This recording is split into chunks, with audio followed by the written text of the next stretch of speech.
Ya, puji Tuhan. Selamat hari Minggu Bapak Ibu Saudara semuanya. Shalom. Hari ini kita bersyukur Tuhan masih beri kita kesempatan untuk beribadah, sekalipun dalam keadaan yang belum begitu kondusif.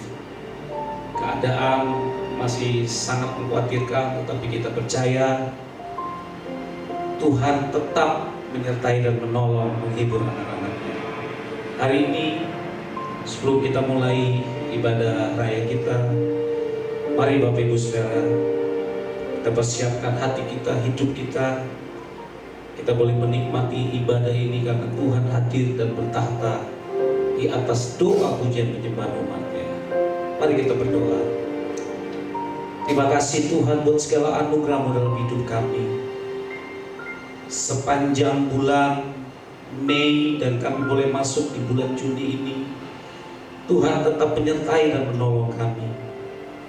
Tuhan Yesus, kami bersyukur anugerah-Mu sangat besar, luar biasa dalam hidup kami. Terima kasih Tuhan, terima kasih. Terima kasih buat anugerah-Mu, terima kasih buat kebaikan-Mu. Terima kasih Tuhan. Terima kasih Tuhan. Terima kasih Yesus. Terima kasih. Kami bersyukur. Kami memuji-Mu buat anugerah-Mu, buat segala kebaikan-Mu. Terima kasih Tuhan. Terima kasih Yesus.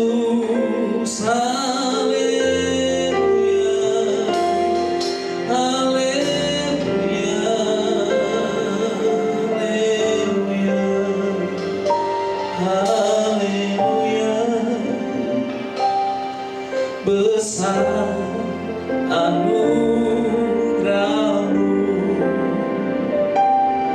berlimpah kasih-Mu, semakin hari semakin bertambah besar anugerah-Mu. Tapi ada semua karena anugerah-Mu Tuhan. Ku ada sebagai mana ku ada, berdiri menghadap tahta-Mu Bapa. Semua karena anugerah-Mu yang telah selamatkan.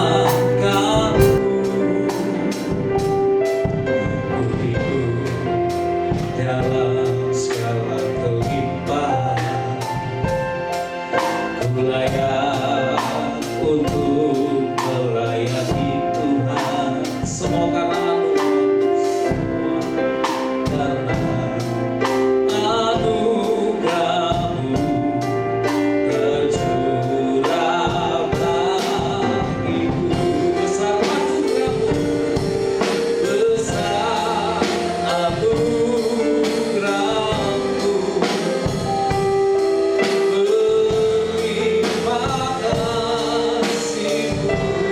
Semakin hari Tuhan, semakin hari semakin bertambah besar anugerah-Mu. Besar anugerah-Mu, besar anugerah-Mu, berlimpah kasih-Mu. Semakin hari semakin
Kuasa darah-Mu yang memulihkan, kuasa darah-Mu yang mengangkat setiap kami menjadi anak-Mu ya Tuhan. Kuasa darah-Mu yang memulihkan hidup kami. Kami mengucap syukur, kami bersyukur buat kebaikan Tuhan. Terima kasih Tuhan, terima kasih Tuhan, terima kasih Yesus Tuhan. Haleluya, haleluya, haleluya. Kami mau bersuka cita, ada nyanyian kemenangan, ada nyanyian sukacita hari ini di dalam nama Tuhan. Yesus. Mari kita semua yang siap memuji Tuhan lebih lagi, sama-sama katakan amin. Haleluya, haleluya. Nyanyian kemenangan, nyanyian anak domba Allah, nyanyian kesukaan terjadi atas umatnya. Haleluya, haleluya. Sekarang tiba, amin, keselamatan dan kuasa. Pemerintahan Allah kita, kuasanya yang diurapinya, dan lemparkannya para pendakwah kita.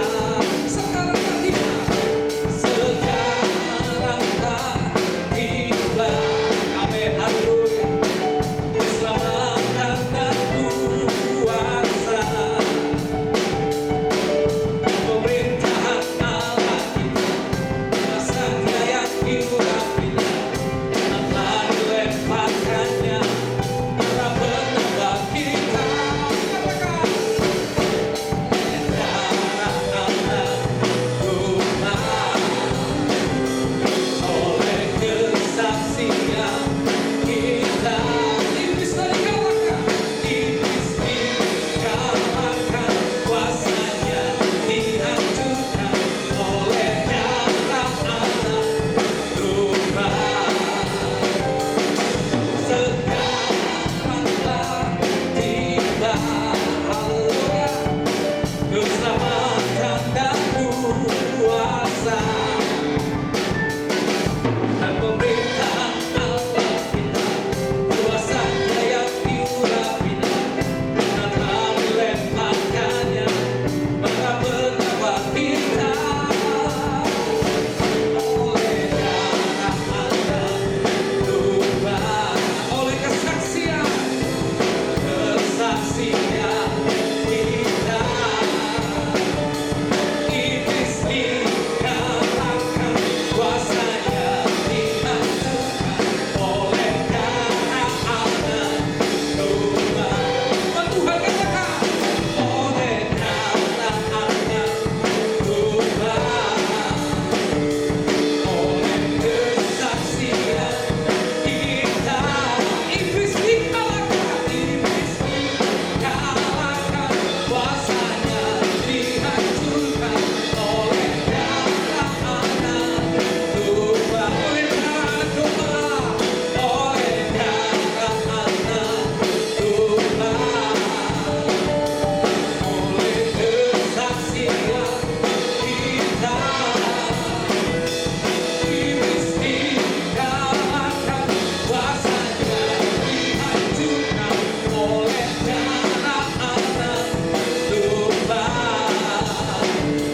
Oleh darah anak, oleh darah anak, oleh darah anak domba. Haleluya. Oleh darah domba, sambungkan yang lebar Tuhan Yesus. Haleluya, haleluya. Ya, puji Tuhan Bapak Ibu Saudara, hari ini kita akan menyaksikan dan melihat tayangan pengajaran Voice of the Pentecost dari tim Teologi GKI Gatot Subroto. Bapak Ibu Saudara, selamat menyaksikan.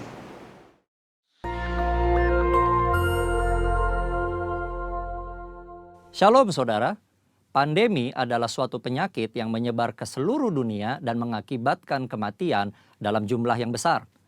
Dunia pernah menghadapi beberapa pandemi dan hari-hari ini kita sedang menghadapi pandemi COVID-19. Nah, banyak yang bertanya, apa makna pandemi ini bagi orang percaya? Untuk menjawab pertanyaan ini, mari kita melihat dua hal berikut terlebih dahulu. 1. Dosa adalah akar dari sakit penyakit. Tuhan menciptakan manusia dan menempatkannya di Taman Eden dalam kondisi yang ideal. Tidak ada kejahatan, penderitaan atau sakit penyakit. Namun kondisi yang ideal tersebut menjadi rusak ketika manusia menggunakan kehendak yang dimilikinya dengan cara yang keliru. Iblis memberikan pendapat yang salah dengan cara yang menarik, Sehingga akhirnya Hawa mengambil buah pengetahuan baik dan jahat, memakannya, demikian juga diikuti oleh Adam. Akibatnya, dosa masuk ke dalam kehidupan manusia dan menurunkan kutuk, sakit penyakit, kekacauan, dan kematian kekal. 2. Anak-anak Tuhan tinggal di dalam dunia yang berdosa. Kita perlu mengetahui bahwa kita sebagai orang percaya tinggal di dalam dunia yang sudah jatuh dalam dosa. Oleh karenanya, anak-anak Tuhan sangat rentan terhadap akibat-akibat dosa. Namun buat anak-anaknya, Tuhan memberikan perlindungan yang luar biasa. Ada pagar yang mengelilingi anak-anak Tuhan yang tidak dapat ditembus oleh si jahat. Jika si jahat ingin mencobai anak-anak Tuhan, mereka memerlukan izin dari Tuhan. Dan salah satu syarat Tuhan adalah pencobaan itu tidak boleh melampaui kekuatan manusia. Kita harus ingat, diberikan izin atau tidak, itu adalah kedaulatan Tuhan. Pada hari-hari ini, iblis terus bekerja untuk meningkatkan pencobaan guna mengacaukan manusia. Sehingga manusia tidak fokus pada Tuhan dan rencananya. Melalui berbagai hal, termasuk COVID-19, iblis bekerja membuat manusia takut, kacau, dan hanya berfokus menyelamatkan diri secara fisik. Di dalam hikmatnya yang tinggi dan tidak terselami oleh manusia, Tuhan mengizinkan virus itu ada. Nah, berdasar dua hal tersebut, kini kita akan melihat kehidupan Ayub agar mengerti makna pandemi bagi kehidupan orang percaya. Saudara, Ayub dicatat sebagai orang yang saleh, jujur, takut akan Tuhan, dan menjauhi kejahatan. Tuhan memberkati Ayub dan segala usahanya. Ternaknya berkembang biak mencapai ribuan. Ayub diberkati dengan 7 anak laki-laki dan 3 anak perempuan. Semua berjalan dengan baik, sampai suatu hari Ayub mengalami hal yang tidak menyenangkan. Semua anaknya mati, ternaknya habis, dan tubuhnya menderita penyakit bara. Ayub begitu menderita kesakitan sampai-sampai mengutuki hari kelahirannya. Ayub tidak tahu apa yang terjadi di hadapan Tuhan. Ayub 2 ayat 1 mencatat, pada suatu hari datanglah anak-anak Allah menghadap Tuhan, dan di antara mereka datang juga iblis untuk menghadap Tuhan. Iblis datang menghadap Tuhan dan meminta untuk mencobai Ayub. Tuhan mengizinkan hal itu karena Tuhan tahu bahwa Ayub dapat mengatasinya. Tuhan mengizinkan pencobaan ini adalah untuk menguji motivasi, memurnikan, dan menghasilkan pertobatan. Pada akhirnya tujuan Tuhan tercapai ketika Ayub berkata, hanya dari orang saja aku mendengar tentang engkau, tetapi sekarang mataku sendiri memandang engkau. Oleh sebab itu, aku mencabut perkataanku dan dengan menyesal aku duduk dalam debu dan abu. Ayub bertobat dan masuk dalam suatu dimensi rohani yang baru dalam hidupnya. Saudara, dari mempelajari apa yang dihadapi Ayub, maka ada 3 hal yang Tuhan kehendaki dari penyakit atau pandemi yang menimpa kita orang percaya. Yaitu, 1.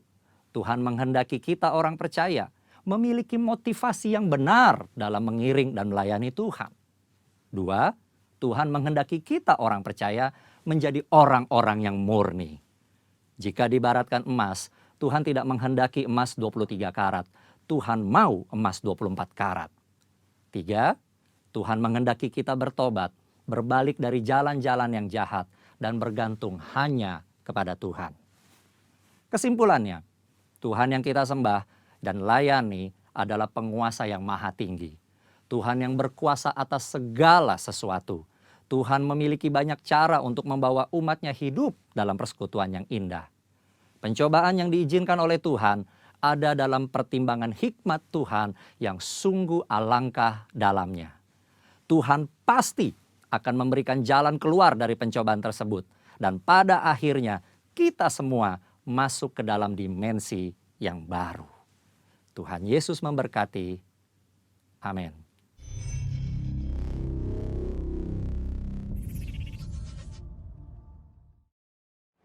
Puji Tuhan Bapak Ibu Saudara, sebelum kita masuk dalam perjamuan kudus, kita siapkan hati kita, pikiran kita, fokus kita untuk mendengarkan firman Tuhan yang sebentar akan disampaikan oleh hamba-Nya.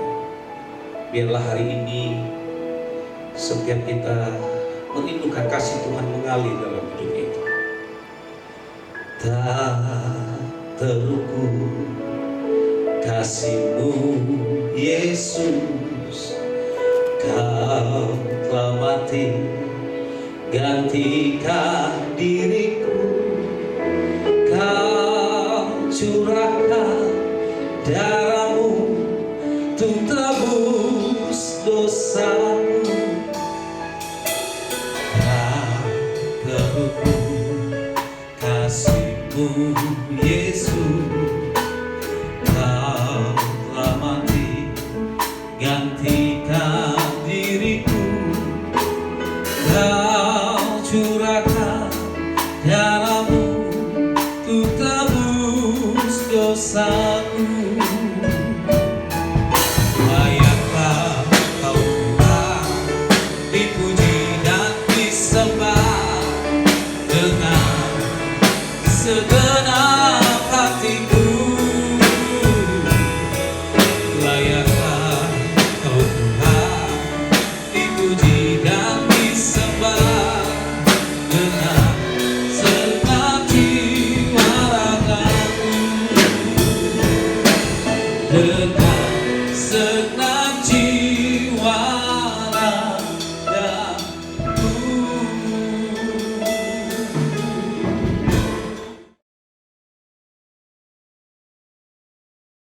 Shalom saudara, senang bisa berjumpa lagi saudara meskipun melalui online untuk membagi kebenaran firman Tuhan. Sebelum saya menyampaikan firman Tuhan ini, saya mengajak kita untuk tutup mata, tunduk kepala, kita berdoa. Bapa, terima kasih Bapa, kami boleh berada bersama-sama meskipun terpisah. Tapi kami tahu Tuhan, Engkau ada di tengah-tengah kami. Kami mau Tuhan mendengar tuntunan firman Tuhan. Karena kami percaya kami tidak sanggup berjalan sendiri. Kami butuh penyertaan Tuhan. Apalagi di tengah-tengah goncangan yang ada. Kami butuh kekuatan-Mu, kami butuh penghiburan-Mu. Kami butuh tuntunan-Mu Tuhan. Agar Tuhan firman itulah yang memberikan kekuatan, kemampuan. Untuk kami boleh bertahan, bahkan maju terus di dalam masa-masa yang sulit ini Tuhan. Oleh karena itu Tuhan, Engkau urapi kami semua, urapi hamba-Mu Tuhan. Sementara firman disampaikan, mujizat terjadi, yang lemah dikuatkan, yang sakit disembuhkan, yang putus asa dan berbeban berat Engkau berikan kelegaan Tuhan. Terima kasih Tuhan, urapi hamba-Mu, urapi kami semua. Kami akan duduk diam mendengar pesan-pesan Tuhan. Di dalam nama Yesus kami berdoa dan mengucapkan syukur. Haleluya. Amin. Nah saudara, hari ini saya akan berbicara dengan judul harapan yang pasti. Apa itu harapan? Saudara, seorang wartawan menanyakan atau bertanya kepada Perdana Menteri Winston Churchill yang memimpin kerajaan Inggris pada masa kegelapan pada Perang Dunia Kedua. Dia bertanya senjata terberat apa yang dimiliki oleh Inggris untuk melawan rejim Nazi yang dipimpin Hitler. Saudara, Churchill tanpa ragu memberikan jawaban bahwa senjata yang terberat dan yang terhebat yang dimiliki oleh Inggris adalah harapan. Saudara, harapan atau hope adalah salah satu kata yang punya kuasa dan kemampuan untuk membangkitkan gairah. Kata itulah yang juga membuat kita mampu bertahan dan maju terus di dalam masa-masa yang sulit ini. Saudara, kekuatan yang membangkitkan energi, yang membuat kita bergairah dan antusias menghadapi masa depan. Saudara, dikatakan bahwa seseorang mampu hidup, bertahan hidup tanpa makan 40 hari, tanpa minum 4 hari, tanpa bernapas 4 menit. Tetapi tanpa harapan 4 detik, dia tidak bisa bertahan. Karena begitu seseorang kehilangan harapan, dia bisa mengakhiri hidupnya dengan berbagai cara. Nah saudara, Hari ini kita akan belajar daripada janji firman Tuhan yang diambil dari surat Rasul Paulus untuk jemaat di Roma. Dari Roma 8 ayat yang ke-28. Dikatakan di sini bahwa kita tahu sekarang bahwa Allah turut bekerja dalam segala sesuatu untuk mendatangkan kebaikan bagi mereka yang mengasihi Dia, yaitu bagi mereka yang terpanggil sesuai dengan rencana Allah. Saudara, surat Roma ini adalah surat yang terpanjang yang ditulis oleh Paulus dan yang teologis, yang paling teologis dan yang paling berpengaruh. Saudara, surat ini ditulis kepada jemaat di Roma supaya mereka memiliki sikap, bagaimana memiliki sikap menghadapi keadaan yang terjadi pada waktu itu di Roma. Tanda atau pertanyaannya, ada apa di Roma pada waktu itu? Jawabannya di dalam Roma 8 ayat yang ke-18. Sebab aku yakin bahwa penderitaan zaman sekarang ini tidak dapat dibandingkan dengan kemuliaan yang akan dinyatakan kepada kita. Rupanya pada saat itu ada sebuah penderitaan yang dialami oleh jemaat di Roma.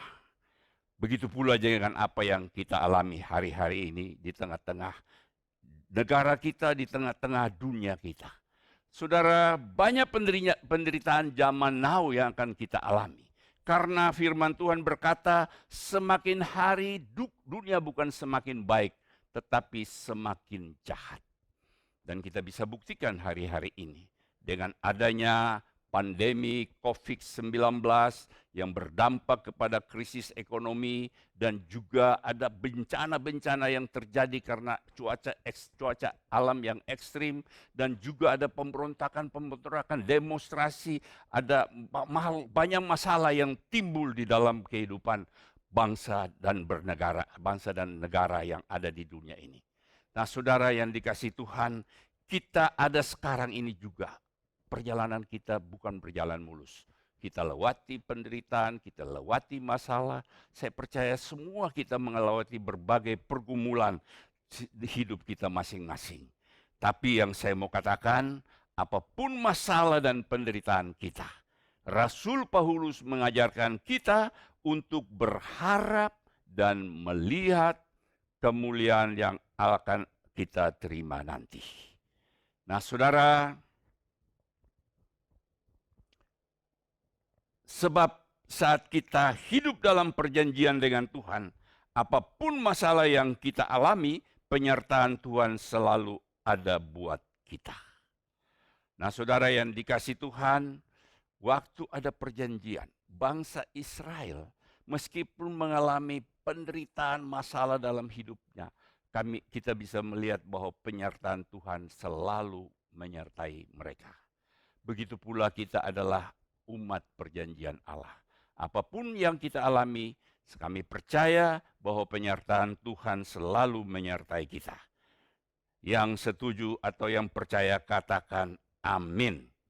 Nah, saudara, Paulus tahu dan mengetahui bahwa dia mengalami segala kondisi yang pernah dia lewati sehingga dia bisa menasihati jemaat di Roma. Dan kita bisa melihat apa sih yang pernah Paulus alami di dalam kehidupannya. Kita lihat di dalam 2 Korintus 11 ayat 23 sampai 27. Dikatakan begini, apakah mereka pelayan Kristus? Aku berkata seperti orang gila. Aku lebih lagi. Aku lebih banyak berjerih payah, lebih sering di dalam penjara, didera di luar batas, kerap kali dalam bahaya maut.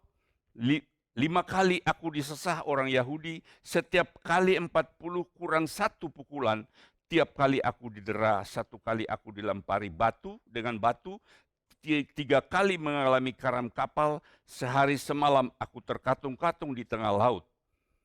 Dalam perjalananku aku sering diancam bahaya banjir dan bahaya penyamun, bahaya dari pihak orang-orang Yahudi dan dari pihak orang-orang bukan Yahudi. Bahaya di kota, bahaya di padang gurun, bahaya di tengah laut, dan bahaya dari pihak saudara-saudara palsu. Aku banyak berjerih payah dan bekerja berat, tetapi kali ini aku tidak tidur, aku lapar dan dahaga. Kerap kali aku berpuasa, kedinginan dan tanpa pakaian.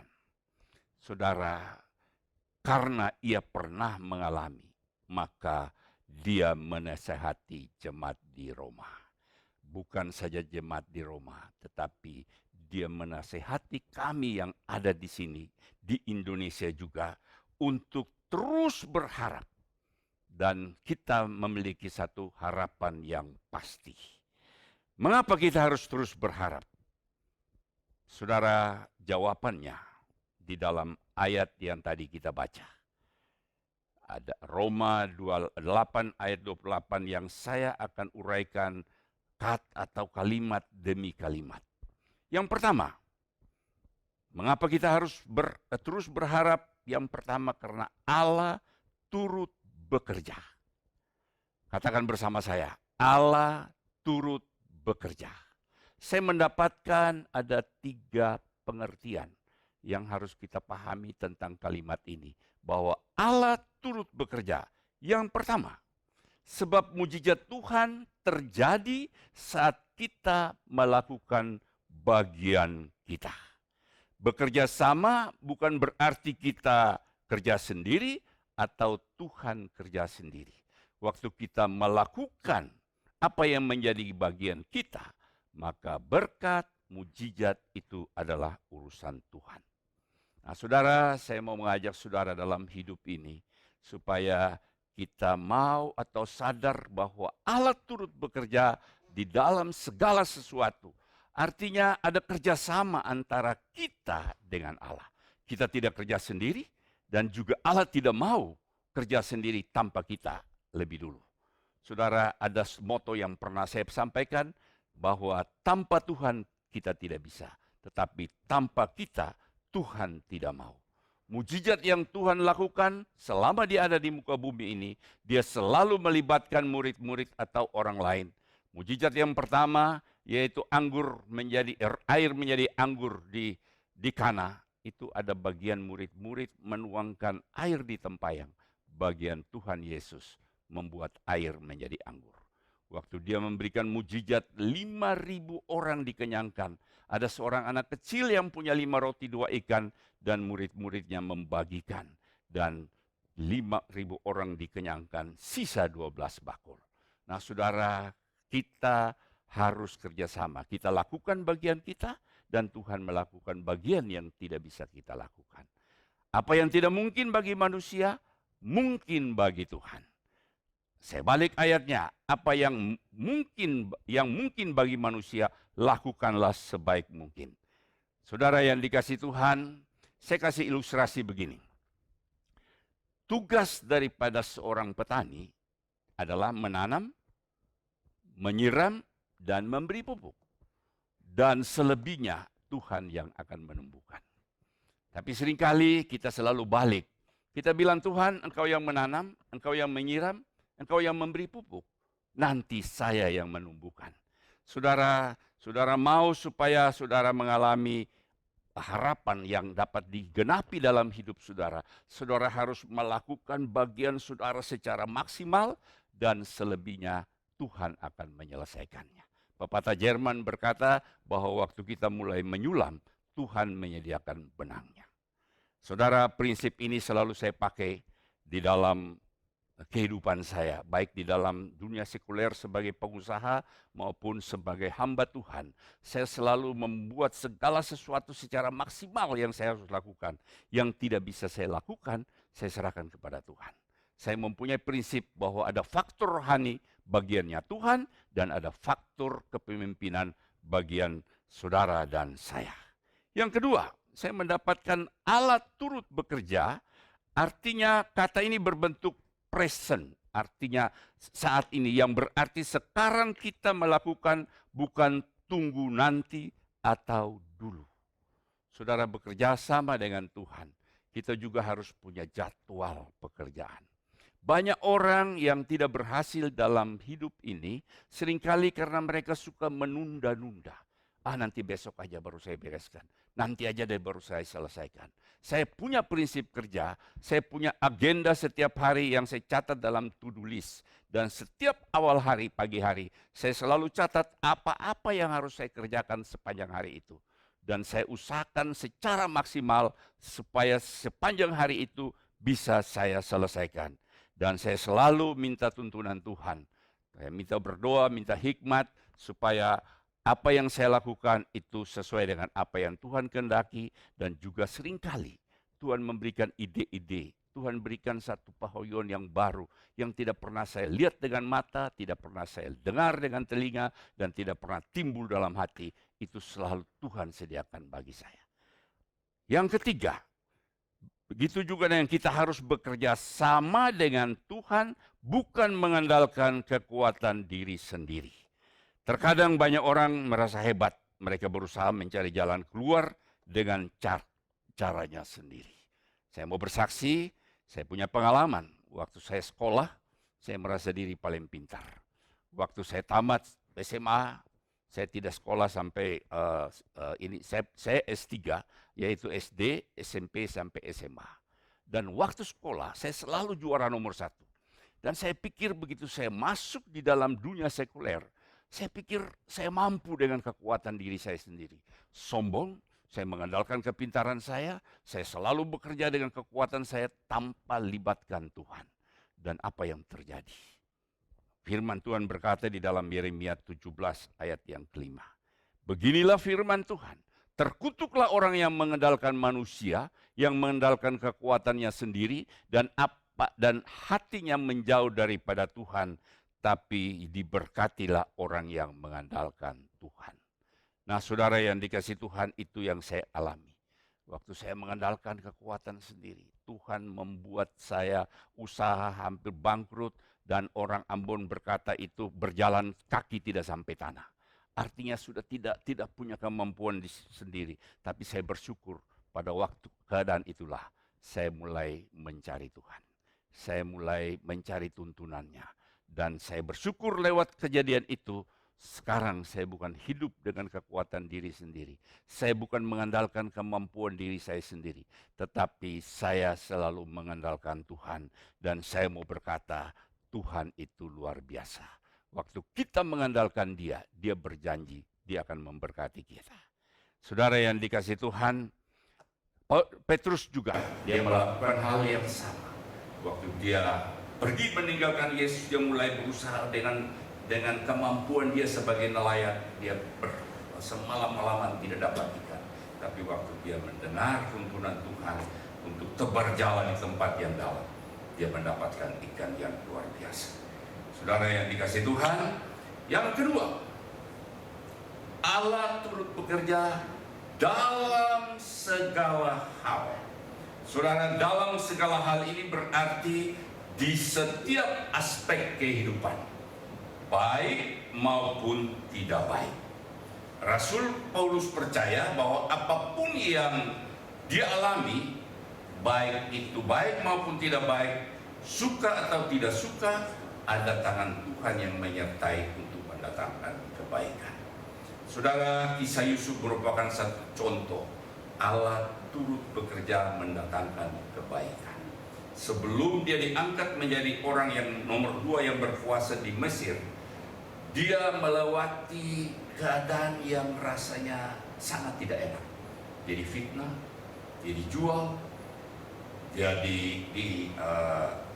aniaya, dan dia dipenjara. Nah, saudara yang dikasih Tuhan, tapi dia tidak pernah kehilangan harapan. Dia selalu berharap dan terus berbuat baik untuk apa yang bisa dia lakukan dalam hidupnya. Saudara, dimanapun kita berada, Tuhan kita harus tahu bagian kita. Memang mudah kita bilang harapan waktu keadaan kita baik. Tetapi saya mau beritahu saudara, meskipun saudara dalam keadaan duka cita, dalam kekelaman, saudara dalam lembah kekelaman sekalipun, saudara tidak boleh kehilangan harapan. Ada 2 hal yang ingin saya sampaikan tentang mendatangkan kebaikan atau turut bekerja. Jangan lihat prosesnya, tapi lihat janji Tuhan. Saudara, jika kita fokus kepada proses, jangan kita fokus kepada prosesnya, tetapi lihat masa depan yang Tuhan sudah sediakan bagi kita setelah kita lewati berbagai pergumulan dan masalah yang Tuhan izinkan terjadi. Ilustrasinya seperti begini. Seorang pendaki gunung, dia ingin supaya pada waktunya dia sampai di puncak gunung, dia bisa melihat pemandangan panorama yang indah. Dia tidak tertekan waktu dia melewati tebing demi tebing dan ranjau-ranjau yang ada dalam perjalanannya. Dia tetap fokus kepada apa yang akan dia lihat nanti. Nah, saudara, yang berikutnya, selesaikan proses yang Tuhan izinkan untuk kita lewati, jangan berhenti di tengah jalan untuk melihat keindahan yang Tuhan sediakan buat kita. Setiap kita baru bisa melihat pelangi setelah hujan. Saudara, jangan memandang keadaanmu, tapi pandanglah kepada janji Tuhan. Saya mau bagikan pengalaman saya bisa berada sampai dengan saat ini. Saya boleh Tuhan memimpin perusahaan yang terus eksis sampai dengan saat ini. Saya juga bisa dipercayakan oleh gembala saya untuk bisa memimpin atau mengembalakan jemaat di CK9. Saya tahu itu bukan terjadi secara otomatis atau terjadi dengan sendirinya. Lewat proses demi proses. Saudara, perusahaan saya pernah mau bangkrut. Dan dalam pelayanan pun saya banyak mengalami tekanan-tekanan yang akhirnya membuat saya hampir putus asa. Hampir-hampir pernah mau bunuh diri.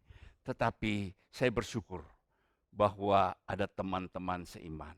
Dan terutama ada gembala saya, Bapak Pendeta Niko, yang terus memimpin, menuntun saya, sehingga saya bisa ada sebagaimana saya ada saat ini. Karena saya tahu bahwa proses Tuhan kita harus lewati dan kita harus capai apa yang Tuhan sediakan bagi kita. Nah, saudara, hari-hari ini saya tidak tahu keadaan saudara. Saya mau beritahu saudara, jangan berhenti waktu saudara sedang mendaki. Jangan berhenti waktu saudara berada di dalam lembah kekelaman. Saudara, atau jangan berhenti waktu saudara tidak tahu apa yang harus saudara lakukan hari-hari ini. Karena teruslah berharap dan peganglah janji Tuhan bahwa Allah turut bekerja di dalam segala hal untuk mendatangkan kebaikan. Nah, saudara yang dikasih Tuhan, saya anjurkan saudara, kalau saudara mau supaya tetap kuat eksis di dalam kehidupan saudara, saya anjurkan saudara jangan berdiri sendiri. Saudara gabung di dalam Cool Community of Love, di mana di situ ada teman-teman seiman, ada gembala Cool yang bisa menopang saudara, yang bisa memberikan kekuatan pada waktu saudara lemah, yang memberikan penghiburan tuntunan kepada saudara pada waktu saudara tidak berdaya. Saudara, saya mintakan saudara jangan berjalan sendiri, tapi Tuhan tetap kuat di dalam persekutuan, di dalam Cool atau Community of Love. Seperti yang saya saksikan tadi, saya bisa kuat, bisa bertahan di dalam setiap tantangan yang saya lewati. Baik di dunia sekuler, baik di dalam dunia pelayanan, saya bisa eksis, bisa sampai dengan saat ini. Karena saya tahu ada seorang gembala yang mementor, memimpin, menuntun, memberikan kekuatan pada waktu saya tidak berdaya. Bahkan beliau pernah berkata kepada saya, Pak Sony, nanti Pak Sony akan lihat, Tuhan akan pakai Pak Sony lebih dahsyat daripada hari-hari sebelumnya. Jujur pada waktu itu keadaan saya lagi down. Dalam hati saya bilang, apa mungkin? Apa mungkin keadaan saya yang begini bisa Tuhan pakai? Tapi saya bersyukur apa yang dikatakan oleh gembala itu terjadi hari-hari ini.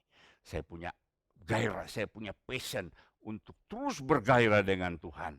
Saya anjurkan supaya saudara jangan berdiri sendiri dan jangan menyerah. Apapun yang terjadi dengan saudara, saudara harus tetap kuat dan berharap bahwa Allah turut bekerja di dalam segala hal untuk mendatangkan kebaikan. Saya mengajak kita untuk nyanyikan satu lagu yang memberikan kita supaya tidak hilang pengharapan. Saatku tidak melihat jalanmu. Ya, saya mengajak kita untuk nyanyikan satu lagu, Saatku tak melihat jalanmu. saat ku tak melihat jalanmu, saat ku tak mengerti rencanamu, namun tetap ku pegang janjimu, pengharapanku hanya padamu. Hatiku percaya, hatiku percaya,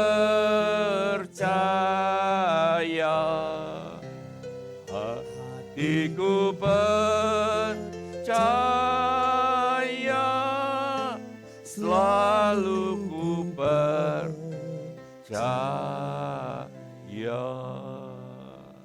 Kita beri kemuliaan kepada Tuhan. Haleluya, haleluya. Yang ketiga, Allah turut bekerja dalam segala hal untuk mendatangkan kebaikan. Saudara, kebaikan yang seperti apa? Pasti kebaikan sesuai dengan kehendak Tuhan.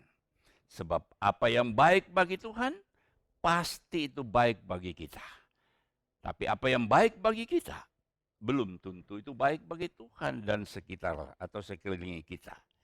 Baik yang saya maksudkan di sini adalah berguna, bermanfaat, menyenangkan, mendatangkan kebahagiaan, sesuatu yang mulia dan yang terhormat.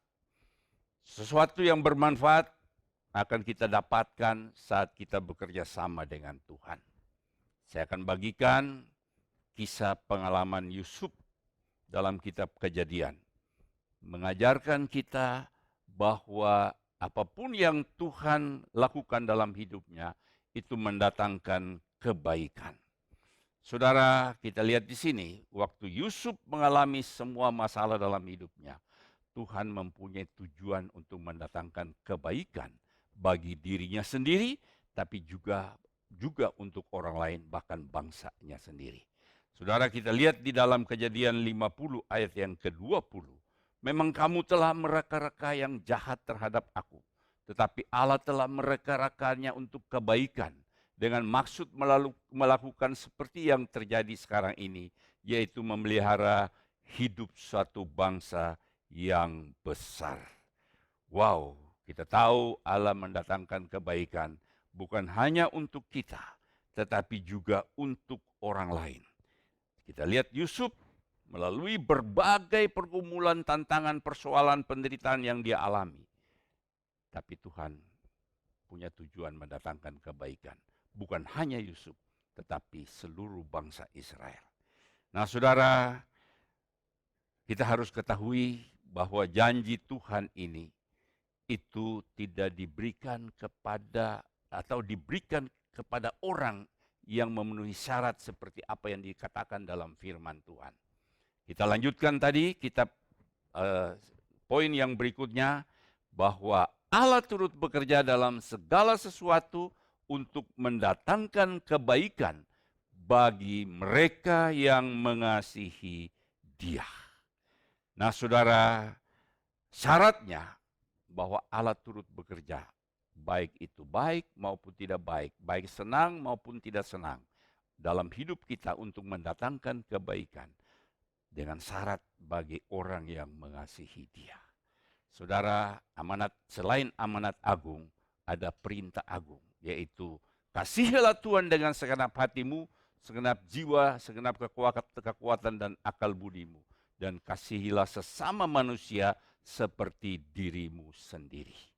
Nah saudara, setiap hari doa wajib saya, salah satunya saya selalu minta dari Tuhan, berikan saya hati seperti Daud, hati yang suka memuji, menyembah, bermazmur dan bersyukur kepadamu, hati yang mengasihi Engkau dengan segenap hati, segenap jiwa, segenap kekuatan dan akal budi saya, dan hati yang mengasihi sesama manusia seperti diri saya sendiri, dan berikan saya buah-buah roh terpancar dalam hidup saya. Kasih, damai sejahtera, sukacita, kebaikan, kesabaran, kemurahan, kelemah lembutan, itu kesetiaan dan penguasaan diri berbuah-buah dalam kehidupan saya. Dan saya berdoa, saya percaya Tuhan memberikan hati yang mengasihi Tuhan. Orang yang mengasihi Tuhan adalah orang yang membangun relationship. Orang yang punya waktu yang khusus untuk selalu berada bersama Dia. Untuk mengutamakan Dia di dalam segala aspek kehidupannya. Orang yang selalu mengutamakan Tuhan lebih daripada hal yang lain. Saudara yang dikasihi Tuhan, orang yang mengasihi Tuhan juga orang yang mengasihi sesama. Termasuk musuh kita pun kita kasihi. Kita perhatikan beberapa ayat yang akan saya tampilkan karena kasih itu adalah puncak daripada pekerjaan Allah. Yohanes 3 ayat yang ke-16 berkata, karena begitu besar kasih Allah akan dunia ini, sehingga Ia telah mengaruniakan anaknya yang tunggal, supaya setiap orang yang percaya kepadanya tidak binasa, melainkan beroleh hidup yang kekal. Nah saudara, kasih, apa itu kasih? Kita coba lihat ayat-ayat yang selanjutnya. Kejarlah kasih itu, karena kasih itu adalah usahakan dirimu memperoleh kasih karunia Tuhan.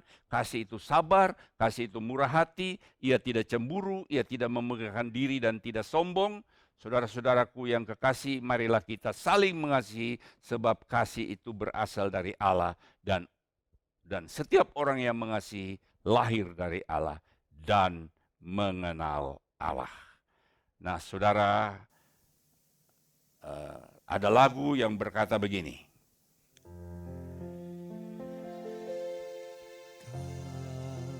Kasih pasti lemah lembut,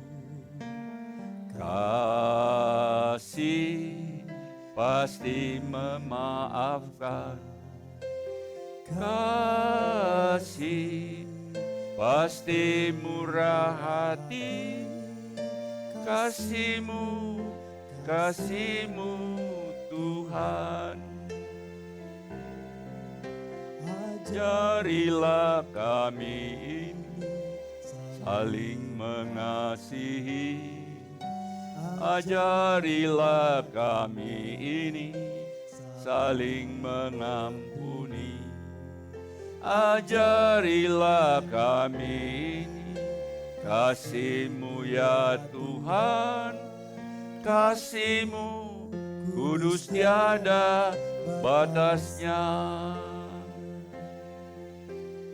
Saudara mau supaya Allah turut bekerja di dalam segala sesuatu untuk mendatangkan kebaikan bagi orang yang mengasihi Dia. Artinya kita harus mengasihi Tuhan dan mengasihi sesama. Yang mau katakan amin. Dan yang berikut atau yang terakhir, bahwa Allah turut bekerja di dalam segala sesuatu untuk mendatangkan kebaikan bagi orang yang mengasihi Dia, yaitu bagi mereka yang terpanggil sesuai dengan rencana Tuhan. Jadi janji ini hanya diterima oleh orang-orang yang percaya kepada Yesus sebagai Tuhan dan Juru Selamat. Ayatnya di dalam Roma 8 ayat 29 dan 30. Sebab semua orang yang dipilihnya dari semula, mereka juga ditentukannya dari semula untuk menjadi serupa dengan gambar anaknya, supaya ia, anaknya itu, menjadi yang sulung di antara banyak saudara. Dan mereka yang ditentukannya dari semula, mereka itu juga yang dipanggilnya. Dan mereka yang dipanggilnya, mereka itu juga dibenarkannya. Dan mereka yang dibenarkannya, mereka itu juga yang dimuliakan. Nah saudara yang dikasihi Tuhan, hari ini kita telah belajar tentang harapan yang pasti. Harapan adalah sesuatu yang tidak boleh hilang dalam kehidupan kita. Karena kita boleh hilang apa saja, tapi selama ada harapan, itu kita bisa bangkit kembali. Saudara yang dikasihi Tuhan, kita telah belajar tadi dari Roma 8 ayat 28 bahwa Allah turut bekerja di dalam segala sesuatu untuk mendatangkan kebaikan bagi orang yang mengasihi Dia, yaitu mereka yang terpanggil sesuai dengan rencananya. Saudara, hari ini saya mau mengajak saudara, apapun tantangan, masalah, persoalan yang saudara hadapi, di tengah-tengah goncangan yang ada, Tapi saya harapkan saudara tidak kehilangan harapan. Karena harapan kepada Tuhan adalah satu harapan yang pasti. Dan sesuai dengan janjinya bahwa kalau kita hidup di dalam perjanjian, ada penyertaan Tuhan yang sempurna. Tuhan memberkati kita. Saya mengajak kita bangkit berdiri dan kita mau nyanyikan lagu yang tadi. Bahwa saat ku tak melihat jalanmu, saat ku tak mengerti rencanamu, namun tetap ku pegang janjimu, pengharapanku hanya padamu. Hatiku percaya, hatiku percaya, hatiku percaya, selalu ku percaya.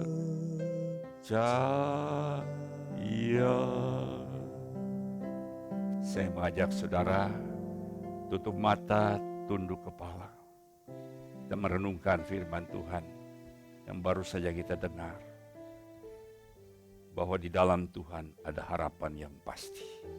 Apapun pergumulan, persoalan, tantangan yang saudara hadapi hari-hari ini, sadarlah bahwa Allah turut bekerja di dalam segala sesuatu, termasuk pergumulan yang kita hadapi hari-hari ini, untuk mendatangkan kebaikan bagi kita. Dan kami tahu, ending daripada semua itu adalah untuk mendatangkan kebaikan. Kami mau Tuhan, terus Tuhan, miliki harapan itu. Bahwa di balik semua tantangan yang kami hadapi hari-hari ini, kami tahu ada harapan yang pasti bagi Engkau. Dan kami mau Tuhan menjadi orang yang mengasihi Tuhan. Karena janji ini diberikan kepada orang yang mengasihi dan orang yang terpanggil sesuai dengan rencananya. Yaitu orang yang membuka hati untuk terima Engkau sebagai Tuhan dan Juru Selamat. Biar kami mulai hari ini, kalau selama ini kami masih belum sungguh-sungguh dengan Tuhan, kami mau serius, lebih serius, membangun intimisi, relationship dengan Engkau lagi. Waktu yang lebih lagi Tuhan dengan Engkau. Utamakan Engkau di dalam hidup kami Tuhan. Kami mau membangun satu intimisi dengan Engkau. Mengasihi Engkau lebih daripada hal yang lain. Dan juga kami mau mengasihi sesama manusia. Termasuk orang yang membenci kami sekalipun. Kami akan mau terus mengasihi mereka. Kami mau berdoa Tuhan, terus Tuhan. Kau pimpin kami, berikan dalam hati kami pengharapan. Bahwa di balik semua pergumulan yang kami lewati, ada janji yang indah yang Kau sediakan bagi kami. Terima kasih Tuhan, Kau meteraikan firman ini kepada setiap orang yang mendengar. Dan yang lemah Engkau kuatkan. Yang putus asa Engkau berikan pengharapan yang baru. Tuhan, yang letih lesu dan berbeban berat, Engkau memberikan kelegaan Tuhan. Berikan sukacita dan damai sejahtera Tuhan bagi mereka yang mungkin tertekan hari-hari ini Tuhan. Terima kasih Tuhan. Terima kasih Bapa, di dalam nama Yesus kami berdoa dan mengucap syukur. Haleluya. Amin. Nah saudara, sekarang kita akan masuk dalam perjamuan kudus. Dan saya harapkan saudara siapkan anggur dan roti. Jika tidak ada anggur, saudara bisa siapkan teh atau sirup sebagai lambang daripada darah Kristus. Dan kita bangkit berdiri, kita siapkan diri kita untuk masuk dalam perjamuan kudus. Kita nyanyikan satu lagu.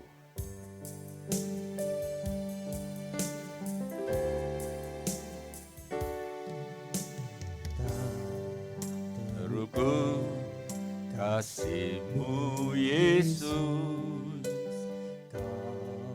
telah mati gantikan diriku. Kau curahkan darah-Mu untuk tebus dosaku.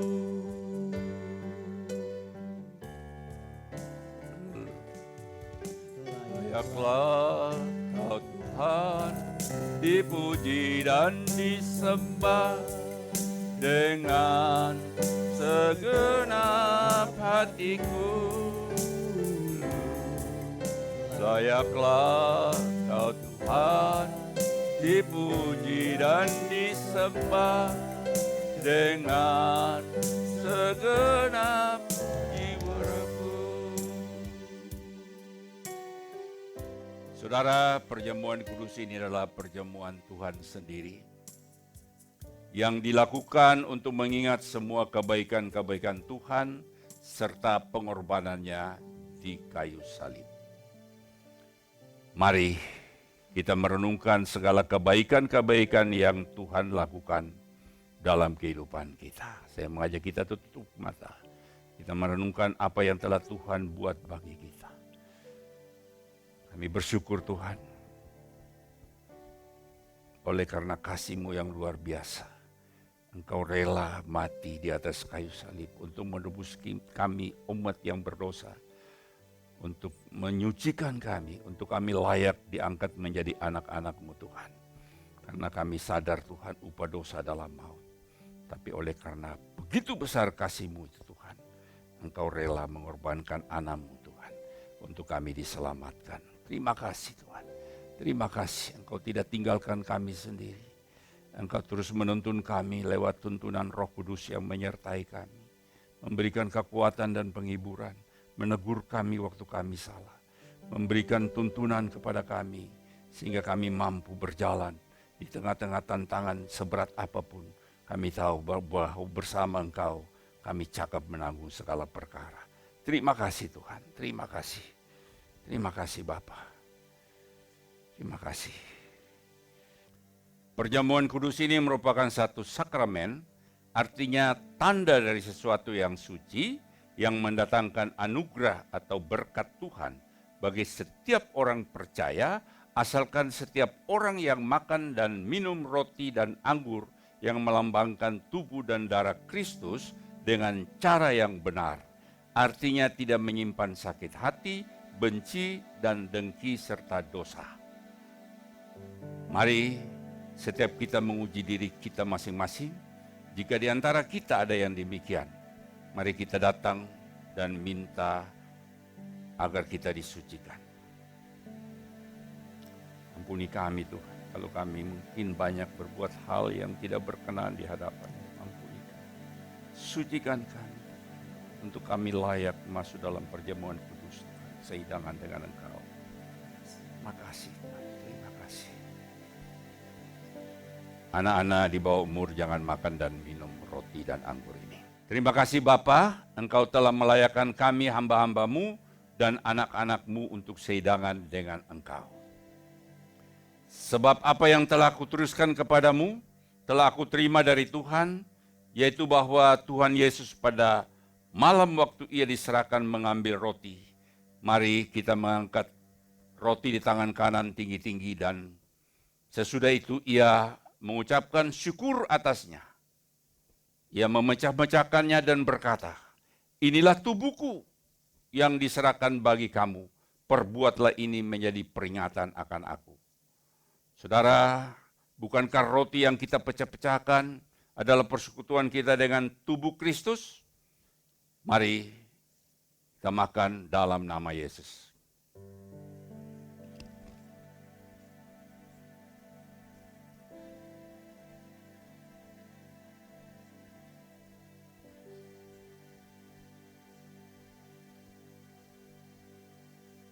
Angkat cawan anggur tinggi-tinggi. Demikian juga yang mengambil cawan. Sesudah makan lalu ia berkata, cawan ini adalah perjanjian baru yang dimeteraikan oleh darahku. Perbuatlah ini setiap kali kamu meminumnya menjadi peringatan akan aku. bukan kacauan pengucapan syukur, yang atasnya kita ucapkan syukur adalah persekutuan dengan darah Yesus. Mari kita minum dalam nama Yesus.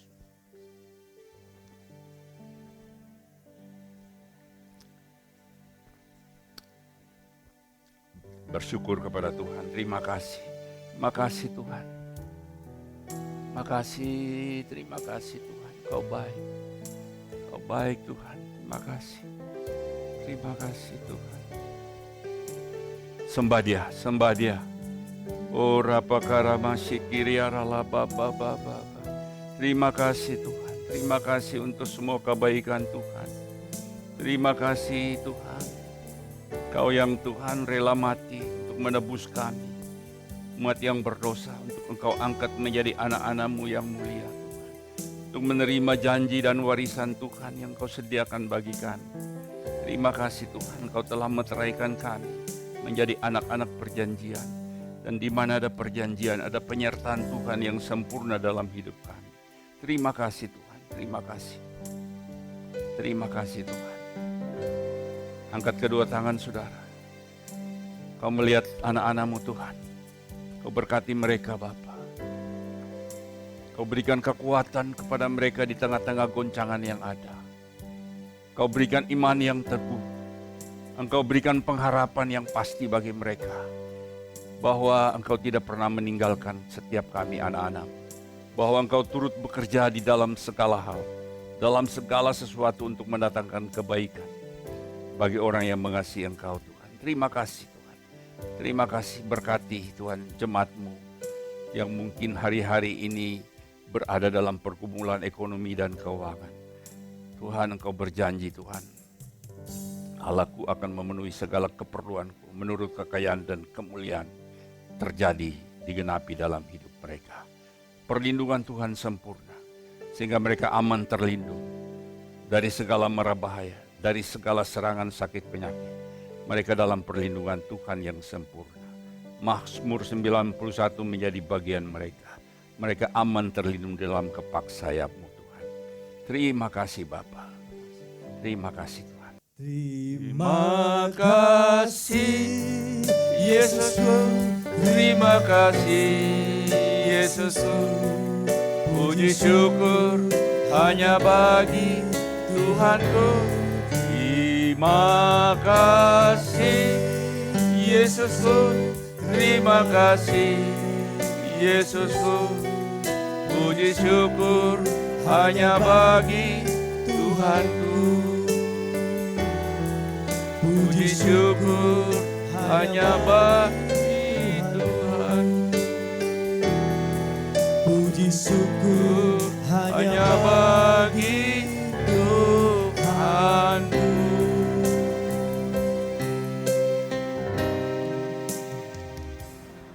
Kita bersatu hati di dalam doa. Bapa yang baik, Allah yang maha kuasa, Allah yang dahsyat, Allah yang kami sembah di dalam nama Tuhan Yesus. Kami mengucap syukur Tuhan, kami sudah menerima berkat-berkat yang luar biasa daripada-Mu. Tuhan, kami berdoa bagi bangsa dan negara kami. Kami tahu Tuhan, Engkau mengasihi negeri kami, Engkau mengasihi Tuhan kami semuanya. Kami berdoa Tuhan untuk pemimpin negeri kami, Bapak Jokowi dan Bapak Ma'ruf Amin. Oh Tuhan, kami percaya Tuhan, Engkau limpahkan berkat kesehatan dalam nama Tuhan Yesus. Juga pemimpin-pemimpin kami yang lain, untuk Kapolri, Gubernur, dan semua jajaran yang ada di bawahnya Tuhan. Biar mereka boleh memimpin dengan hikmat daripada-Mu. Mereka memimpin dengan bijaksana, dengan takut akan Tuhan. Terima kasih Bapa, biar mereka boleh menjadi berkat sehingga negeri kami boleh damai sejahtera. Terima kasih Tuhan. Kami berdoa juga untuk Bapak Gembala Sidang kami Pak Niko Nutoraharjo beserta keempat wakilnya, untuk istri, anak, cucu mereka, biar mereka diberkati Tuhan, beri kesehatan Tuhan, juga berkati pelayanannya Tuhan, dimanapun mereka melayani, nama Tuhan dipermuliakan. Juga untuk KCK kami Pak Sony Waplo Tuhan, Engkau yang memberkati Pak Sony beserta istri, anak, cucu mereka. Tuhan memberkati pelayanannya, Engkau memberkati juga bisnisnya. Juga untuk Pak Isang sebagai wakil KCK 9 ini Tuhan.